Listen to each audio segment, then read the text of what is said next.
Welcome back, Shinobi. In our last narrative, we began our journey into the intricate tapestry of the Shinobi world. And what an incredible start it was. Thank you all for joining us for Chapter 1. Your engagement and brilliant fan theories truly make this community special. Now, as we turn the page to Chapter 02, we delve even deeper, prepared to explore the hidden truths behind a legendary jutsu, or a pivotal character's untold story. We'll continue to unravel the rich Naruto lore and explore its profound implications. Get ready for another immersive Naruto storytelling experience. We're eager to hear your insights and discussions on this next chapter. The narrative awaits. Don't forget to like this video, share your thoughts in the comments below, and if you haven't already, subscribe to Naruto Narrator for more deep dives into the Naruto and Boruto universe. Bonds Forged, Team 7's Genesis. The Academy classroom, usually a place of restless energy and whispered lessons, now buzzed with a different kind of anticipation. Graduation had come and gone, marked by the quiet pride of new headbands. Today, the newly minted genin would learn their team assignments. 3-person squads, led by a jonin instructor. This was the true beginning of their ninja path. A low, excited murmur fills the classroom. The shuffling of chairs, the occasional nervous cough, a sense of hopeful expectation. Names were called, teams formed, friends were grouped, rivals separated. Each announcement brought a ripple of relief or disappointment through the room. Naruto sat, his new headband gleaming, a tangible symbol of his hard-won acceptance. He watched, a knot of nervous excitement in his stomach. Who would he be with? Would anyone even want to be with him? The murmur continues, then a distinct, almost collective sigh of adoration from a group of female voices. Then, a name that silenced the room, drawing all eyes, Sasuke Uchiha. He sat with an almost regal stillness, his dark hair falling over his sharp, intelligent eyes. He was a prodigy, a natural talent, and the object of every girl's admiration. A low, collective sigh of adoration rippled through the female students, a sound that always seemed to follow him. And then, Sakura Haruno. Her pink hair, a vibrant splash of color, framed a face that was usually bright with intelligence, but now held a familiar, almost obsessive focus on Sasuke. She was sharp, quick-witted, and had always excelled in the academy. Her gaze, however, rarely strayed from the dark-haired boy. She was deeply infatuated with Sasuke and notoriously dismissive of Naruto, seeing him as nothing more than a loud, unskilled nuisance. Iruka. Voice clear and resonant. Team 7, Naruto Uzumaki, Sakura Haruno, and Sasuke Uchiha. A sudden, sharp gasp from Sakura, followed by a frustrated groan. A distinct, comical thud as Naruto's head hits the desk. The words hung in the air, a strange, unexpected combination. Naruto, Sasuke, and Sakura. The outcast, the prodigy, and the infatuated intellect. A team forged not by choice, but by circumstance. Naruto, in a moment of pure, unadulterated frustration at being paired with his rival, found himself glaring fiercely at Sasuke. And then, an accidental bump, a sudden lurch, and a soft, comical smack. A soft, wet smack sound followed by a moment of stunned silence, then a collective, indignant gasp from the female students, Naruto's muffled groan of pain. Naruto had accidentally kissed Sasuke. The classroom erupted in indignant shouts from the girls, a cacophony of outrage. Naruto, quickly knocked out by their collective fury, lay sprawled on the floor, a comical heap of orange. The classroom sounds slowly fade, leaving a quiet, almost awkward silence. A subtle, mysterious musical motif begins to play, very softly. The rest of the teams departed, leaving Team 7 alone in the quiet classroom, waiting and waiting. Their jonin instructor, Kakashi Hatake, was notoriously late.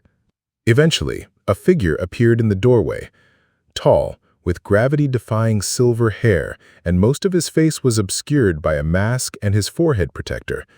His visible eye, dark and seemingly bored, held a subtle, knowing glint. This was Kakashi Hatake, the copy ninja, a shinobi of immense skill and an enigmatic reputation. His voice, when he finally spoke, was casual, almost lazy, yet it carried an undeniable authority. Kakashi. Voice, calm, slightly bored, with a hint of dry amusement. My first impression of you guys is, I hate you. Meet me on the roof. The faint, almost imperceptible whoosh as Kakashi vanishes, the mysterious musical motif swells slightly, then fades to a low, lingering hum. And with that, he was gone. Team 7. 3 disparate individuals, bound by a new headband, a shared classroom, and the promise of a future they could not yet fathom.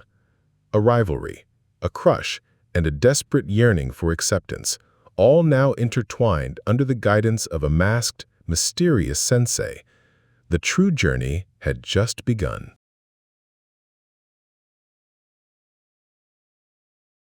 Kono's Daily Rhythms, Team 7's Early Days. The newly formed Team 7 was, to put it mildly, an odd assortment. Naruto, the boisterous, orange-clad whirlwind of energy. Sasuke, the brooding, dark-haired prodigy, a magnet for adoration. And Sakura, the sharp-witted intellect, her heart already hopelessly entangled. Their first days as a squad were less about seamless teamwork and more about navigating a tangled web of unrequited affections and simmering rivalries. A faint, almost desperate thump as Naruto tries to get attention. A subtle, high-pitched giggle from Sakura, quickly followed by a dismissive huff. Naruto, ever the optimist, saw his new team as a fresh start, another chance to gain the recognition he craved. And for him, that recognition began with Sakura. He would try anything to impress her. Loud boasts, clumsy attempts at showing off, even the occasional ill-advised prank. His efforts, however, usually ended in predictable fashion. A sharp, comical smack sound, followed by a pained yelp from Naruto, a frustrated sigh from Sakura. Sakura, meanwhile, had eyes only for Sasuke. Her every glance, every hushed whisper, every nervous giggle was directed at the aloof Uchiha. For Naruto, she reserved a different kind of attention. Sharp retorts, exasperated sighs, and often a swift, precise punch that sent him sprawling. She saw him as a nuisance, a loud, clumsy distraction from her singular goal of winning Sasuke's affection. Oh, Naruto, why can't you just be quiet? Always so loud, so annoying. If only Sasuke would look at me like that. His eyes, so deep, so mysterious. Sasuke, for his part, seemed utterly oblivious to the emotional maelstrom swirling around him. He moved with a quiet, almost arrogant confidence, his focus unwavering. His dark eyes, sharp and perceptive, scanned his surroundings not for admirers, but for challenges, for opportunities to grow stronger. He was a natural genius, excelling at every subject, his movements precise, his thoughts always on his ultimate goal, vengeance. He rarely spoke, and when he did, his words were measured, often cutting. He saw Naruto as a loud, clumsy rival, a benchmark for his own progress, but little more. Sakura, though intelligent, was simply another teammate, her infatuation a distant, irrelevant hum in the background of her singular ambition. He was a lone star, burning with a cold, internal fire, and the petty squabbles of his teammates barely registered. He's so cool, so strong. Why can't I be like that? Why am I always just here, watching them? This was Team 7's reality, a volatile mix of unacknowledged feelings, fierce competition, and a shared path they were only just beginning to walk. The bonds that would one day define them were, for now, still fragile treads. waiting for the crucible of true challenge to weave them into something unbreakable.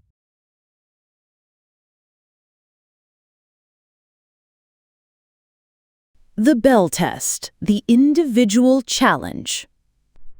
The gentle rustle of leaves in a morning breeze, distant chirping of birds, a sense of quiet anticipation in the air, but with an underlying hum of impatience.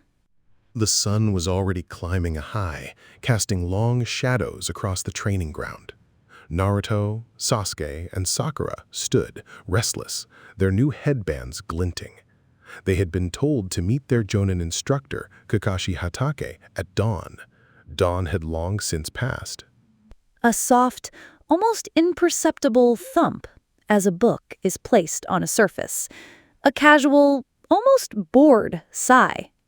And then he appeared, not with a dramatic entrance, but with a casual saunter, a small, orange book held idly in one hand.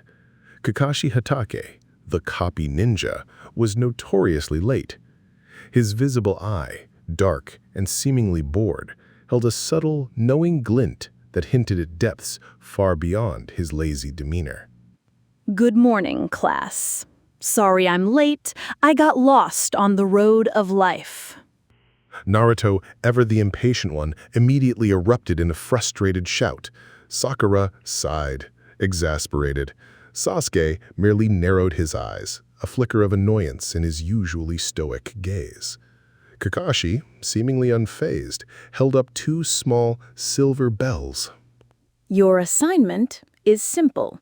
Take these bells from me. You have until noon. If you don't get one, no lunch. And you'll be sent back to the academy. Oh, and if you're not prepared to kill me, you won't be able to take them.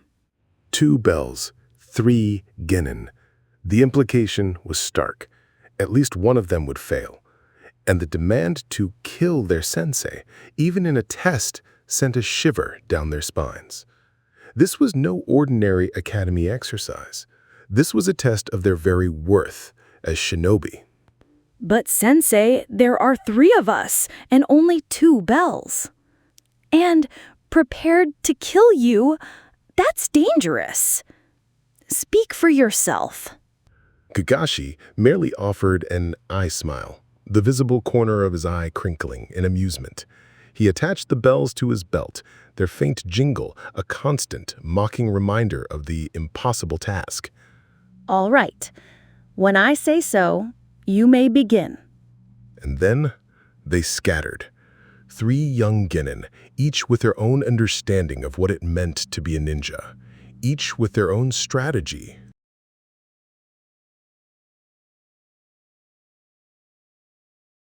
For Naruto, subtlety was a foreign concept.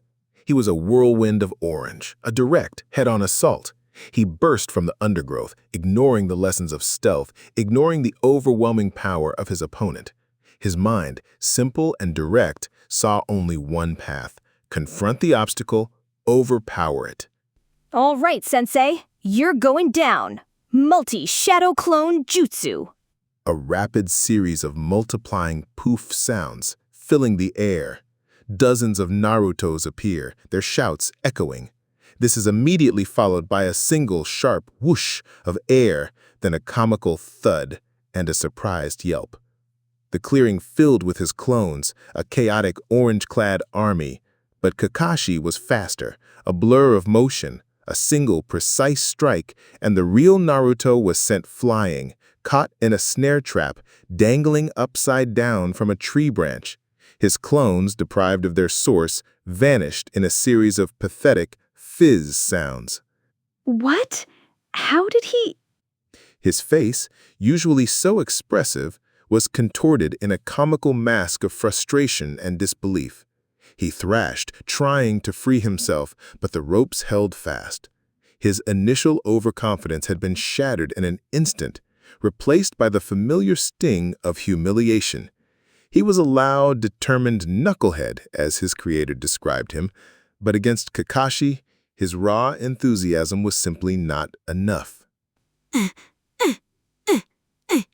The rustle of leaves, very subtle, as if something is moving with extreme caution. A tense, almost silent atmosphere.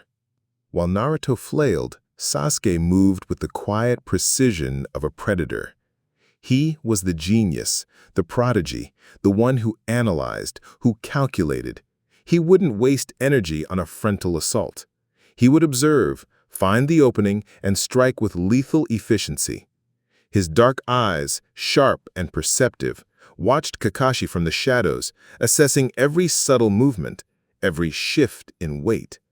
Naruto's a fool. Head-on attacks are useless against a jonin. Kakashi-sensei is fast, but he has a blind spot. Every ninja does. I just need to find it. My Sharingan, it will see through his tricks. He moved, a silent blur, a whisper through the trees. His kunai, cold steel in his hand, was aimed with deadly accuracy. He struck from an unexpected angle, a swift, decisive move designed to catch even an elite ninja off guard.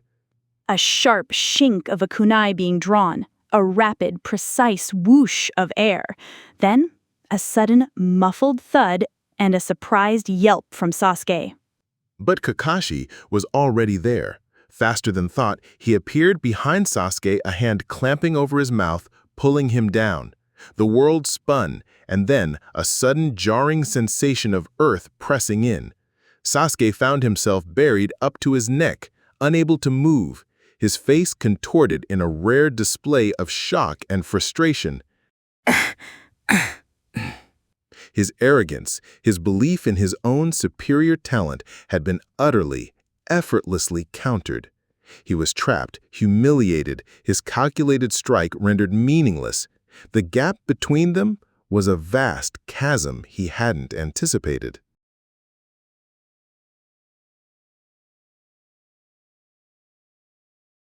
The quiet rustle of fabric as someone settles into a hidden position. A faint, almost imperceptible sigh of determination. Sakura, unlike her two male teammates, relied on her keen intellect and her extensive academic knowledge. She had absorbed every lesson, memorized every jutsu theory. She knew the weaknesses of various techniques, the principles of strategy. She would observe, analyze, and apply her knowledge. She found a hidden vantage point, her eyes scanning the clearing, searching for any telltale sign, any opening. She prepared a small trap, a tripwire laced with explosive tags. Relying on her precision and academic understanding, she waited, patient, observant. Suddenly, a chilling shift in the soundscape occurred. The familiar sounds of the forest twisted, distorted. A pained gasp, a wet, squelching sound of blood, and then Sasuke's voice, raw with agony. "Sakura! Naruto! Help me!" The wet, squelching sound intensifies, followed by a sharp, desperate scream from Sakura. The distorted sounds of a struggle, then a sudden, jarring cut to a profound, unsettling silence. It was a genjutsu, an illusion crafted with terrifying realism, designed to exploit her deepest fear. Sasuke, bleeding, dying, right before her eyes. Her scream tore through the silence, a raw, desperate sound of helplessness. She thrashed, trapped in the horrifying illusion, her academic knowledge useless against the sheer psychological impact. No, Sasuke, I can't. I'm useless. I can't do anything. She was paralyzed by fear, her mind screaming, her body frozen. Her intelligence, her careful planning, all dissolved in the face of a simulated horror. She was left with the bitter taste of her own perceived weakness, unable to protect the one she cared for most. The morning wore on. Naruto, still dangling, continued his futile struggles, his shouts echoing through the quiet clearing. Sasuke, buried, seethed with frustrated anger, his mind racing for an escape. Sakura, slumped against a tree, slowly recovered from the chilling genjutsu, her face pale, haunted by the illusion. He moved like a ghost. He saw everything, anticipated every move. It was like he was playing a different game entirely. We were just children, stumbling in the dark. Kakashi, meanwhile, remained unseen, unheard, a silent, omnipresent force. He moved through the training ground with effortless grace, his presence a constant, subtle pressure. He had countered every individual attempt, every strategy, with a casual ease that highlighted the vast, insurmountable gap in their abilities. He was not just a jonin, he was a master, a shadow, a lesson in himself. A clock begins to tick, slowly at first, then picking up pace, becoming more insistent. A low, ominous musical note begins to play, building tension. The sun climbed higher, casting shorter shadows. The clock, placed prominently on a nearby post, ticked relentlessly towards noon. The bells on Kakashi's belt remained firmly in his possession. 3 genin, each talented in their own way, each determined, had failed. Individually, they were strong, but against a true shinobi, their separate efforts were meaningless. The test was not about individual skill. It was about something far more fundamental. The harsh reality of failure. The sun beat down relentlessly, high above the training ground. The alarm clock, a small, insistent sentinel, finally blared, its sharp mechanical cry cutting through the tense silence. Noon. The test was over, and no one had a bell. Naruto, still dangling upside down from the snare trap, had been cut down only to be tied securely to a wooden post, his orange jacket a bright, defiant splash against the rough wood.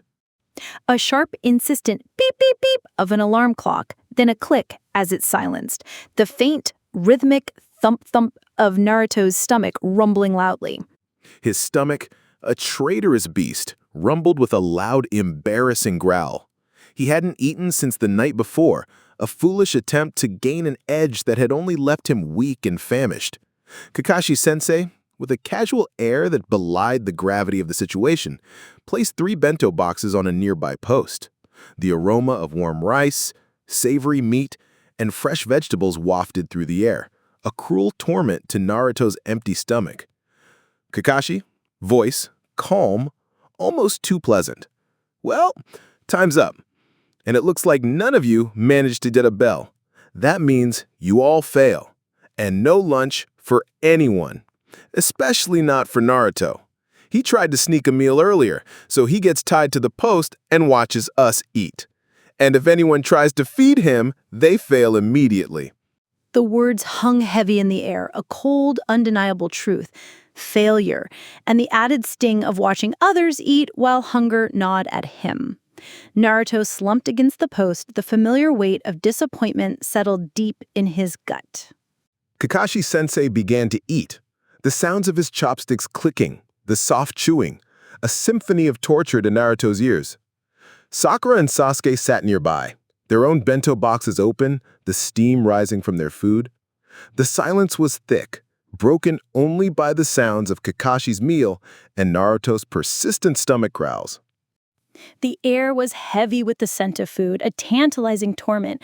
Sakura glanced at Naruto, her usual exasperation replaced by a flicker of concern. His loud stomach, a constant, pathetic plea, was impossible to ignore. She knew what it felt like to be hungry, to feel weak, and she knew what it felt like to be dismissed. Sakura, voice soft, hesitant but firming with resolve. Here, Naruto, you must be starving. Sound a soft clink of a bento box opening, the gentle rustle of food being offered. Sakura, despite her earlier dismissiveness, pushed her bento box towards him. Then, Sasuke, with a quiet, almost imperceptible movement, offered his own. Sasuke's dark eyes, usually so cold and focused, held a rare, almost imperceptible flicker of something akin to concern. He didn't speak, but the gesture was clear. He had always valued strength, but perhaps, in this moment, he recognized a different kind of strength. The risk was immense. If Kakashi-sensei caught them, they would all fail. Their dreams of becoming shinobi shattered. But the hunger in Naruto's eyes, the raw vulnerability, was a silent plea they couldn't ignore. It was a choice made not from logic, but from a nascent, undeniable bond. Naruto, voice surprised, then a joyful gasp. "You guys!" Naruto's eyes widened in disbelief, then filled with a raw, overwhelming gratitude. He hadn't expected it. Not from them. He eagerly accepted the offered food, the taste of the rice, the savory warmth, a revelation after hours of gnawing hunger. The soft, eager sounds of Naruto eating, a mix of relief and simple joy. A subtle, warm musical theme begins to play very softly.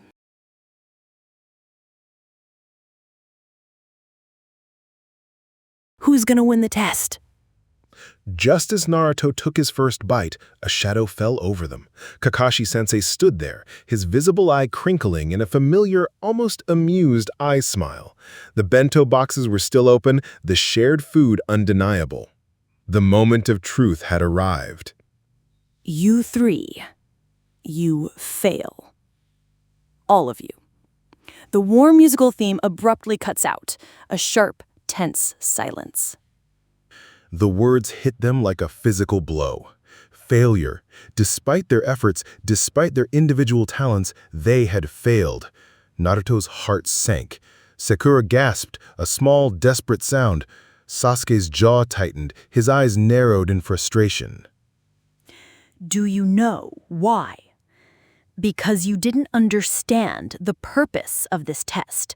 The bell test isn't about getting the bells.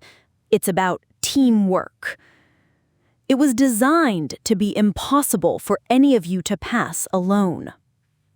His gaze swept over each of them, holding their attention. You, Naruto, you charged in head-on, ignoring your teammates. You, Sasuke, you acted alone, believing your talent was enough. And you, Sakura, you relied on others, then froze when faced with a real threat. You were all acting like individuals, but in the ninja world, that's a death sentence.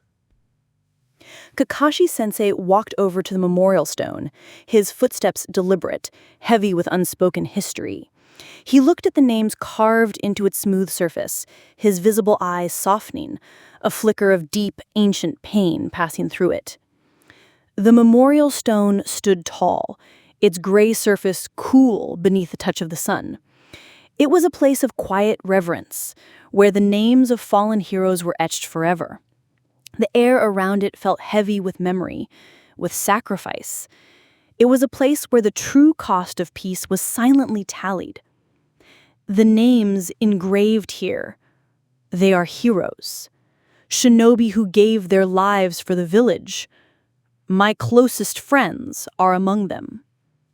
He turned back to them, his voice gaining a new, fierce intensity, a lesson forged in the crucible of his own tragic past. In the ninja world, those that don't follow the rules are scum. That's true. But those who abandon their comrades and friends are worse than scum. The words hung in the air, a thunderclap of truth. Naruto, Sasuke, and Sakura stood in stunned silence, the full weight of his lesson crashing down on them. It wasn't about the bells, it was about each other. It was about the unbreakable bond that must exist between comrades, a bond they had, unknowingly, just begun to forge by sharing their food. You all pass. Squad 7 starts its first mission tomorrow.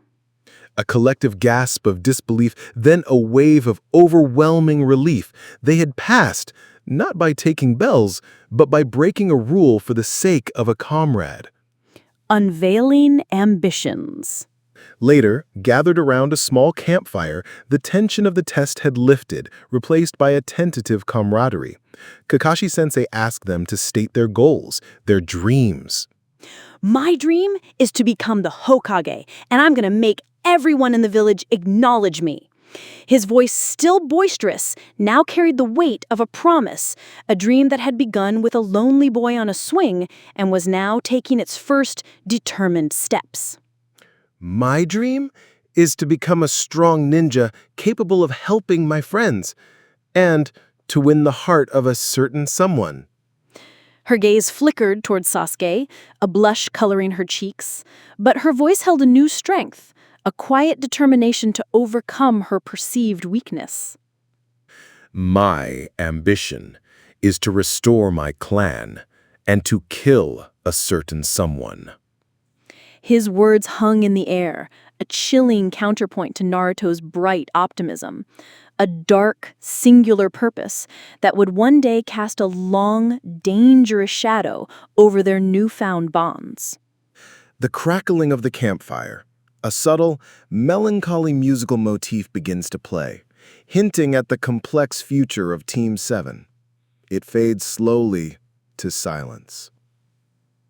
The bell test was over, the lesson learned, but the true challenges, the ones that would test their bonds to their very limits, were only just beginning. Konoha's Daily Rhythms. Konohamaru and the Hokage's Shadow. After the intensity of the bell test, Team 7's days settled into a rhythm of mundane D-rank missions. Chores, weeding gardens, finding lost pets. Tasks that hardly felt like the path of a shinobi. Naruto, ever restless, chafed under the boredom, his boundless energy yearning for something more. He found himself, often, in the Hokage's office, arguing about the trivialities of his ninja registration photo, treating the village leader with a casualness that would make any other genin faint. The gentle rustle of official papers, a faint, distant clatter of teacups, a subtle, almost exasperated sigh. The third Hokage, Hiruzen Sarutobi, was an old man, his face a roadmap of wisdom and experience, etched with the lines of countless decisions and a lifetime of protecting Konoha. His eyes, though often twinkling with a grandfatherly warmth, could also hold the sharp gaze of a seasoned leader. He wore the traditional Hokage robes, a simple white garment over his shinobi attire, but it was his tall, conical hat, adorned with the kanji for fire, that truly marked him as the village's venerable protector. Naruto, however, saw past the titles and the robes. To him, the Hokage was just an old man. Naruto, voice slightly whiny, impatient. Old man Hokage, my photo looks stupid. I need a cooler one. He resumed, voice a gentle, weary chuckle. Naruto, it's just for your registration. It doesn't need to be a masterpiece. Their arguments were a familiar, almost comforting part of the Hokage's daily routine. But then, a new, energetic disruption burst into the room. A sudden sharp thump as a small body crashes into something, a surprised yelp, a high-pitched, determined shout.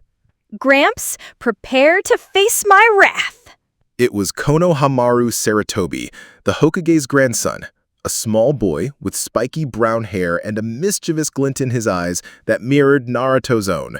He launched himself at the third Hokage, a tiny, determined missile, only to be effortlessly dodged. Konohamaru landed with a comical thud, sprawling on the floor. The Hokage's office, usually a place of quiet authority, was suddenly filled with the sounds of a child's clumsy attack and the soft, knowing chuckle of the old leader. Konohamaru, despite his small size, radiated a fierce, almost desperate energy. His clothes, a simple dark tunic and shorts, were already scuffed from his attempts to sneak past his grandfather. He picked himself up, his face a mask of frustration, but his eyes still burned with an unyielding ambition. He wanted to be seen not as the Hokage's grandson, but as Konohamaru, just like Naruto. Konohamaru, voice frustrated but determined. One day, I'm going to be Hokage, and everyone will acknowledge me. Naruto, hearing the familiar echo of his own deepest desire, felt an immediate kinship with the boy. He saw past the Hokage's grandson, seeing only a kindred spirit, a fellow dreamer. Naruto, voice conspiratorial, a mischievous grin in his tone. Hey kid, You want to learn a real jutsu? Something that'll really get Gramps' attention? Konohamaru, eyes wide with awe. Really? You'll teach me? And so, under the very nose of the third Hokage, Naruto took on his first disciple. He taught Konohamaru the sexy jutsu, a transformation technique that turned the user into an alluring, scantily clad female. The sounds of Konohamaru's excited giggles and Naruto's booming instructions filled the air, a stark contrast to the usual solemnity of the Hokage's office. The third Hokage, caught off guard by Konohamaru's unexpected transformation, nearly choked on his tea, a comical sputtering sound filling the room. Konohamaru, seeing his grandfather's reaction, swelled with pride. He had found someone who understood his yearning for recognition, someone who saw him as more than just a shadow. He had found a mentor, a rival, and a friend in the most unlikely of places. The Hokage's office was then invaded by Ebisu, Konohamaru's stern, bespectacled tutor, his voice sharp with disapproval. He saw Naruto as nothing but a bad influence, a loud, unruly distraction. But Naruto, ever resourceful, had another trick up his sleeve, the harem jutsu. A combination of his shadow clones and sexy jutsu unleashed a flurry of alluring figures that sent Ebisu reeling, a comical, exaggerated nosebleed sound filling the air. The scene was pure, unadulterated chaos, a symphony of slapstick and bewildered shouts. Ebijutsu lay defeated, a victim of Naruto's unique brand of ninja art. Konohamaru, eyes shining with admiration, declared Naruto his eternal rival for the Hokage title. It was a lighthearted, chaotic moment, a reminder that even in a world of serious ninja, there was always room for laughter, for unexpected bonds, and for the shared dream of reaching for the very top.